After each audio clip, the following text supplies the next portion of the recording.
Half a day, and welcome back to another Project PROA video.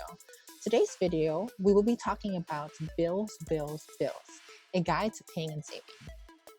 Your facilitators for this presentation are Gerald, Padrid, which is me, as well as Brent, Espineda, who will be talking in the following slides also. So just a quick disclaimer before we move on, the information that is provided on the following slides are based on our research. This presentation overall will showcase different templates that will help you keep track of your expenses, as well as different methods that will help you pay your bills in a safer way considering the pandemic that we are in. So though we do showcase these methods and these templates, we do encourage you to research on other kinds of templates as well as methods after watching this video, of course. As college students, or even as adults, you are already being exposed to the workforce or the work life, where you work a certain amount of hours and then you get paid for those hours. However, as college students, you are already being exposed to different types of aids, such as financial aids and scholarships that will help you towards your classes. However, at most, your tuition is already being paid off with financial aid. And so you get extra income from scholarships and that extra money from your disbursements for financial aid. So again, you have all of this income, all of this money in your hands or in your bank accounts. And we tend to ignore our priorities based on our needs and wants. So this is just a diagram showcasing you the important factors on what you need to prioritize first based on needs. And then you can be able to focus on your wants. So the very first important factor is our bills. We need to pay those in advance or on time at least, because bills always compile or they pile up if you ignore them. And soon if you keep on ignoring them, you will lose those types of incentives. So it's best to always pay them on time or in advance. Our second type of need or priority is our groceries and necessities. Food, water, and other types of necessities that we need, such as hygiene, is an important factor towards our health, and so we need that. So if you focus on these two and prioritize on these two first, then you can be able to focus on yourself, on what you want to buy in the future. And that's self-care. Again, this is your money. We can't really tell you what you can or what you can't buy. However, we can encourage you to at least use some of your money for your self-care and then put most of it into your savings account or even to your checking account. Because the thing is, this cycle is never ending. You will always be paying and prioritizing a lot of needs every single month. Your bills come up every month. Your groceries and necessities either come up every 2 weeks or every month. So it's always best to leave some money so that you can be able to pay off on bills and on groceries. If you have extra more, then you can be able to focus on things that you may want to buy for yourself. On to the next section of this presentation, which is paying bills. There's a safer way you can pay your bills from the comfort of your own home. And there are two methods. The first method is paying through phone. The second method is paying through their online billing websites. If you use the first method, which is paying through phone, you have to share some form of information such as your credit card or debit card information. And if it's your phone bills, for example, you have to share your CPNI password. If you feel uncomfortable sharing those types of information, you can use the second method, which is online billings, and input the information yourself if you feel it's much safer for you. Now I'm going to show you how you can be able to pay your bills online through these online websites. So you can use any of the following web browsers that you commonly use, and you can just go to the search bar here and just type in any of the corresponding websites. So for ITE, you can go to store.ite.net/online billing.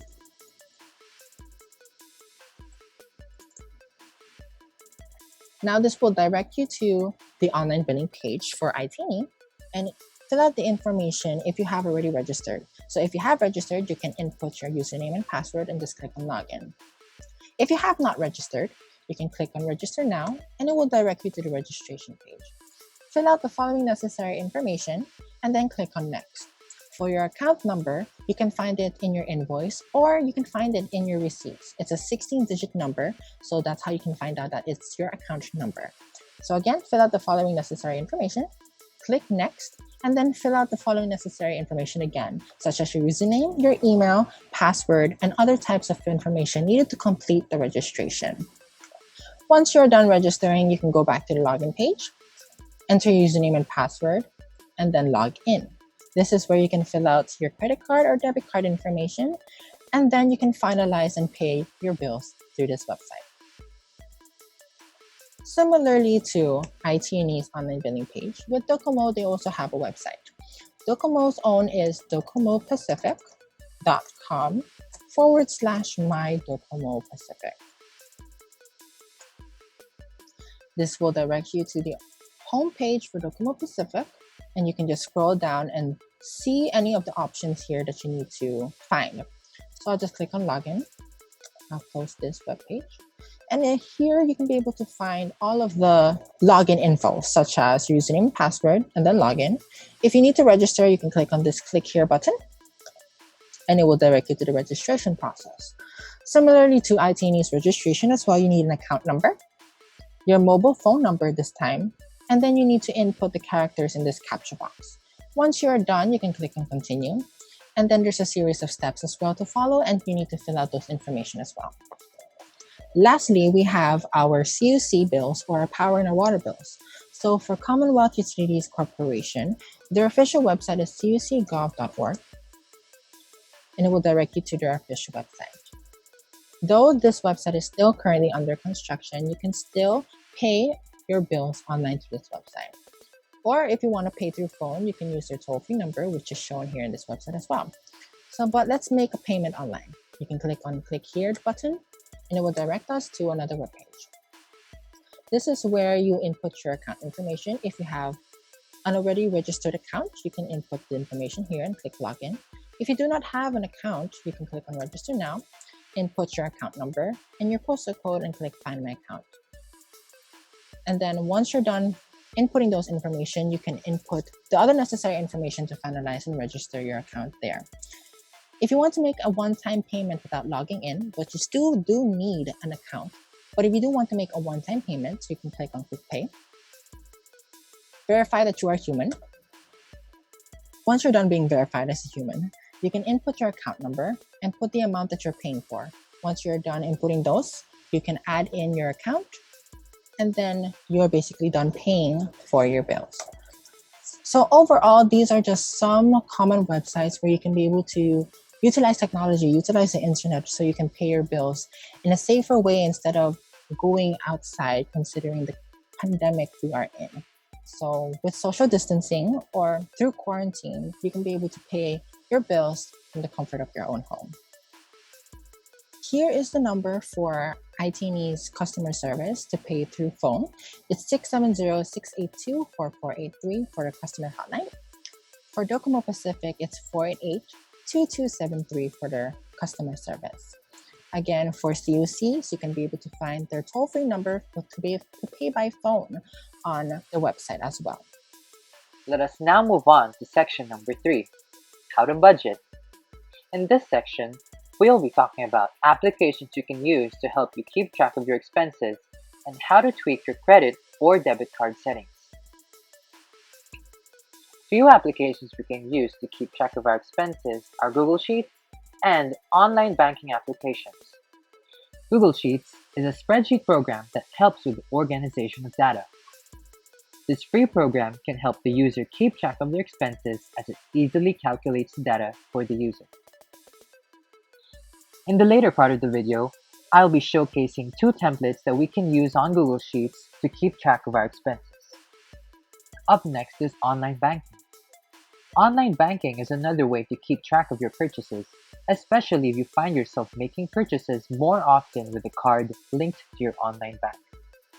First of all, we will be talking about the monthly budget template on Google Sheets. First step is to locate and open the Google Sheets monthly budget template, which can be found right here. Once the monthly budget template has loaded, you will now be reading the Get Started row. Set your starting balance in cell L8 and customize your categories and planned spending amounts in the Income and Expenses table below. As you enter data in the Transactions tab, this sheet will automatically update to show a summary of your spending for the month. Here's L8. Here is the expenses table and the income table. All you have to do is fill out the plan column, and if you want, you can rename or delete some categories. You can also add categories by renaming custom category. Here on the Transactions tab, there is an example transaction. All you have to do is delete this transaction. Once you have deleted the transaction, you can now place your own transactions. As you can see, there's a category column. You can press on the drop-down list and it will show you all the categories from the summary spreadsheet. Easy, right? Up next, we have our Tiller Money Monthly Budget free version template for Google Sheets. A link to the template will be provided in the description. First of all, you must click on the Categories tab and add, delete, or rename the categories until they suit your needs. So as you can see, we have many categories, such as auto and gas, charity, classes, and so on and so forth. Once you have edited the categories to suit your own needs, you may now edit the values for each month corresponding to each category. To show you what I mean, let us go to auto and gas and edit E2. I will change 350 to 100. I click on enter. As you can see, it's calculating. And voila, we have February all the way to December, the same as January 2020. Step 3. We must now go to the Transactions tab and delete all example transactions. Once you have done this, you may now import or add your own financial transactions to this transaction spreadsheet. If your online banking account provides CSV copies of your transactions, you may import them to the transaction spreadsheet. Otherwise, you must manually input your transactions. After you have inputted your transactions, you must categorize your transactions. What do you mean by categorize? Well, do you remember the categories? Like auto and gas, charity, classes, Airbnb? If you look here in the Transactions tab, you can see date, description, and category. This is where we categorize our transactions. If you click on this drop-down list, you will see all the categories in the Categories tab, like auto and gas, charity, so on and so forth. I will now show you a sample monthly budget that I created using this spreadsheet. As you can see, we are here in the Categories tab, and the categories that we have are auto and gas, gear and clothing, groceries, paycheck, reimbursable, restaurants, subscriptions, utilities, personal, and rent. And as you can see, we all have our values set, and they are all the same for every month. I have also changed the date to 2021. Now, let us go to the Transactions tab. As you can see, I filled out the transaction spreadsheet with some sample transactions, such as gassing up, buying groceries, paying rent, eating out, paying your water and electricity bills, buying clothes, and your paycheck. As you can see here, the category for gassing up is auto and gas. We can change this by clicking on the drop-down list, and we can see all of the categories that we have placed in our Categories tab. After you have chosen the category, you can now put the amount. For gassing up, I put $100. For buying groceries, I put $100. For paying rent, I put $150. For eating out, I put $150. For water and electricity, I put $100. For clothes, I put $100. And for your paycheck, I put $1,600. Now that we have categorized our transactions, we can go to the Monthly Budgets tab. As you can see, the Monthly Budgets tab shows us a whole summary of our transactions. As you can see, 158% of our budget or our paycheck is available. The Monthly Budget tab also shows us the percentage of how much we spend. As you can see here, we have paid 25% of our budget to bills, 46% of our budget for discretionary, and 29% of our budget for living. Easy, isn't it? Up next is online banking. As you can see, we are in the First Hawaiian Bank website. and we can see that online banking login is right here. First Hawaiian Bank also offers an online banking app. All you have to do is search First Hawaiian Bank Mobile on your mobile device. Up next is Bank of Guam. Here, we can also see the online banking login. Bank of Guam also provides a mobile app. All you have to search on your App Store or Play Store is Bank of Guam Mobile Banking, and you will see the Bank of Guam app. Up next, we have Bank of Hawaii. As you can see, the Bank of Hawaii login isn't as prominent as the First Hawaiian Bank or Bank of Guam, but if you look closer, here you can see the login. If you wish to keep track of your expenses on your mobile device, all you have to do is search BOH Mobile Banking on your App Store or Play Store. And lastly, we have Bank of Saipan. Just like the Bank of Hawaii, the login isn't so prominent, but all you have to do is look up here and click on Online Banking. And just like First Hawaiian Bank, Bank of Guam, and Bank of Hawaii, Bank of Saipan also has a mobile app that you can use to keep track of your expenses. All you have to do is open your App Store or Play Store and search Bank of Saipan Mobile, and you will see the app. Lastly, always remember the acronym P, T, and C. Prioritize your needs over your wants, always keep track of your expenses, and tweak your debit or credit card settings so you can control your spending. Thank you. If you have any more questions, feel free to email Project PROA at projectproa@marianas.edu.